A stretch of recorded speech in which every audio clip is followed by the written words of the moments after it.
Hello everyone, आज का हमारा कॉन्सेप्ट है some basic concept of national income. Okay, उसके बाद हम नई नेशनल इनकम करनी है। पहले बेसिक कॉन्सेप्ट करते हैं।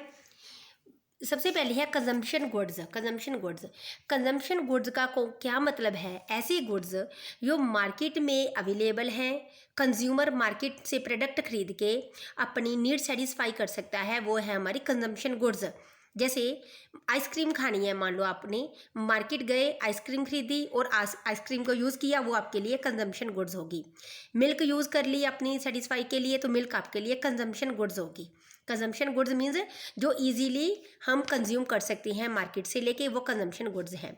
Number 2, capital goods. Capital goods का मतलब है वो सारी गुड्स जो प्रोड्यूसर अपनी फैक्ट्री में, अपनी इंडस्ट्री में गुड्स की प्रोडक्शन करने के लिए यूज़ करता है, परचेज करेगा पहले, उसको कैपिटल गुड्स बोलते हैं। फिक्स एसेट्स, सभी तरह के फिक्स एसेट्स। जैसे हमारे पास दो तरह की एसेट्स होती हैं, एक करंट एसेट्स, एक फिक्स एसेट्स।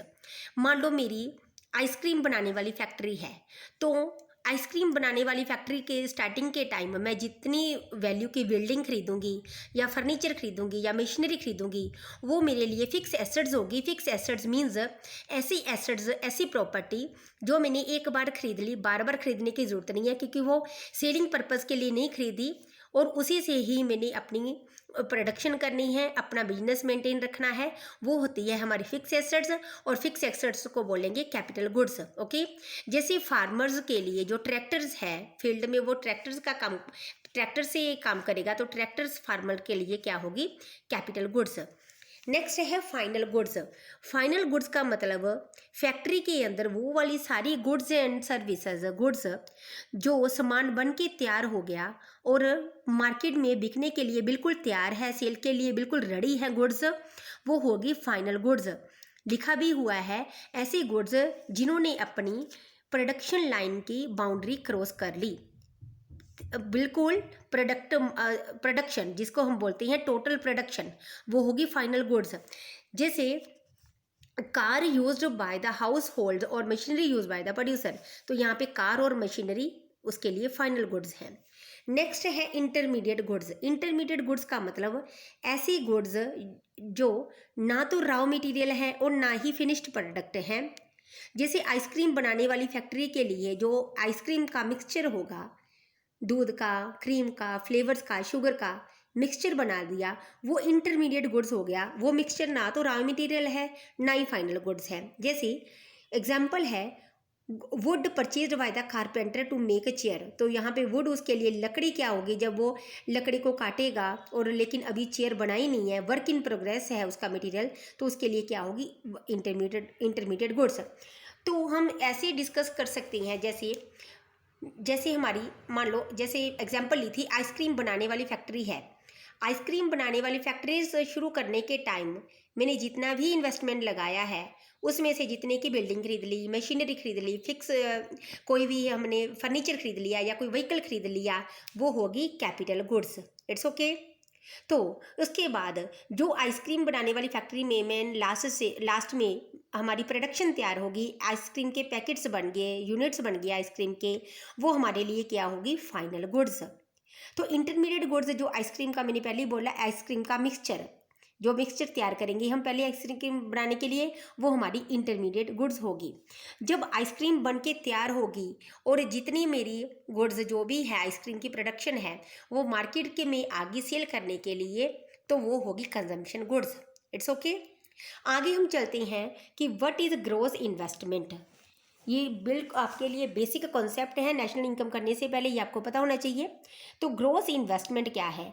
ग्रॉस इन्वेस्टमेंट का मतलब हमारे, जैसे हम फैक्ट्री की एग्जांपल लेके चल रहे हैं, फैक्ट्री के अंदर जितना भी कैपिटल गुड्स का स्टॉक होगा, कैपिटल गुड्स मैंने पहले ही बता दिया, जितने भी हमारी फिक्स एसेट्स हैं, कैपिटल गुड्स का स्टॉक होगा, या जितना खर्चा प्रोड्यूसर ने कैपिटल गुड्स के ऊपर खर्च किया है, कितने की उसकी बिल्डिंग है, वैल्यू ऑफ बिल्डिंग, कितने की उनकी मशीनरीज़ हैं, एक है, दो है, जितनी भी मशीनरीज़ हैं, कितना उसके पास फर्नीचर है, कितने व्हीकल्स हैं, पूरी उसकी gross investment, total value of fix assets capital stock, वो होगी उसकी ग्रॉस इन्वेस्टमेंट।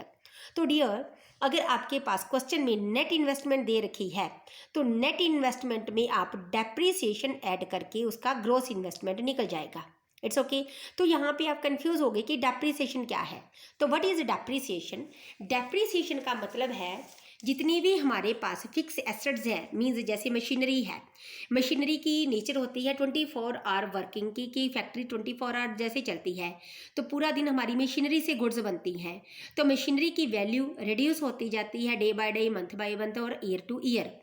मान लो मैंने जब फैक्ट्री शुरू की वहाँ तब उस टाइम मैंने 5 मशीनरी खरीदी, तो एक मशीनरी की वैल्यू मान लो 50,000 थी, तो 5 मशीनरी की कॉस्ट कितनी होगी? 50,000 into 5 is equal to 2,50,000।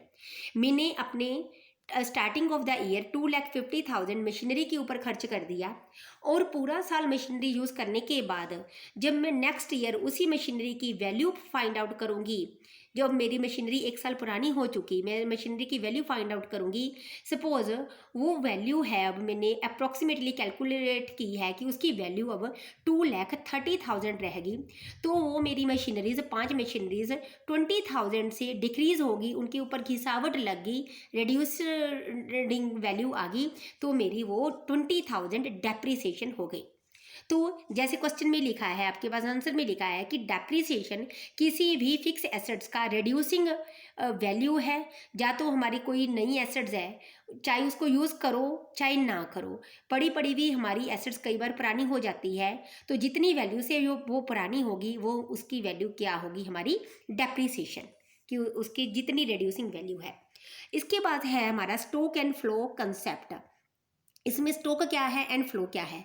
Stock का मतलब जितना स्टॉक हमारे पास पड़ा है, मान लो जैसे मैंने एग्जांपल ली थी आइसक्रीम बनाने वाली फैक्ट्री, तो जितना स्टॉक का मटेरियल बना दिया इतना स्टॉक है, तो वो स्टॉक हो गया। स्टॉक मीन्स अपनी इनकम, टोटल इनकम या टोटल कंजम्पशन या टोटल कैपिटल जितनी मैंने लगाई है, या टोटल इन्वेस्टमेंट होगी, कोई शेयर्स खरीद लिए, कोई डिवेंचर्स खरीद लिए, टोटल इन्वेस्टमेंट, ये हमारा स्टॉक हो गया। लेकिन इसमें फ्लो कितना है?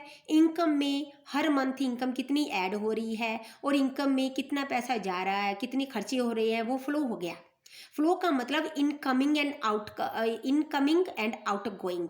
जैसे मान लो आपने बैंक में स्टॉक पड़ा है आपका 10 लाख रुपीज़, वो मान लीजिए आपका स्टॉक हो गया, और पर मंथ उसमें आप अगर पैसे जमा करवाते हो, रुपीज़ जमा करवाते हो, तो आपका वो इनकमिंग फ्लो हो गया।